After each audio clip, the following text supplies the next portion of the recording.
জেলা প্রশাসক নিয়োগে ঘুষ লেনদেনের অভিযোগ নিয়ে একটি জাতীয় দৈনিকে প্রকাশিত সংবাদকে ফেক বলে দাবি করেছেন অভিযুক্ত জনপ্রশাসন মন্ত্রণালয়ের সিনিয়র সচিব মোহাম্মদ মোখলেসুর রহমান। বৃহস্পতিবার সচিবালয়ে সাংবাদিকদের এক প্রশ্নের জবাবে তিনি এ দাবি করেন।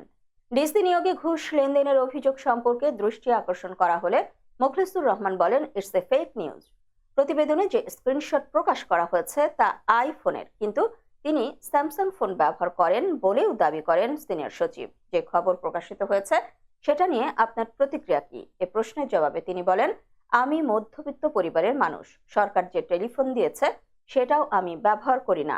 আপনারা যারা জানেন আমার আগের যে নম্বর সেটিই আমি ব্যবহার করি সরকারিভাবে। এই খবরের সত্যতা আছে কিনা, আপনি পদত্যাগ করবেন কিনা, এ বিষয়ে তিনি বলেন, আপনারা যদি নিউজ করতে চান, স্টান্টবাজি নিউজ করতে চান, তাহলে এ প্রশ্ন করতে পারেন।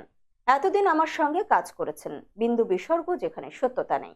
এই প্রশ্ন করার আগে আপনারা নিজেকে প্রশ্ন করেন, কতটুকু যৌক্তিক হচ্ছে আমাকে এই প্রশ্ন করা। উল্লেখ্য, মোটা অঙ্কের অর্থের বিনিময়ে জেলা প্রশাসক নিয়োগের অভিযোগে জনপ্রশাসন মন্ত্রণালয়ের সিনিয়র সচিব মোহাম্মদ মোখলেসুর রহমান এবং দুই যুগ্ম সচিব ডক্টর জিয়াউদ্দিন আহমেদ ও আলী আজমের বিরুদ্ধে গণমাধ্যমে সংবাদ প্রকাশিত হয়।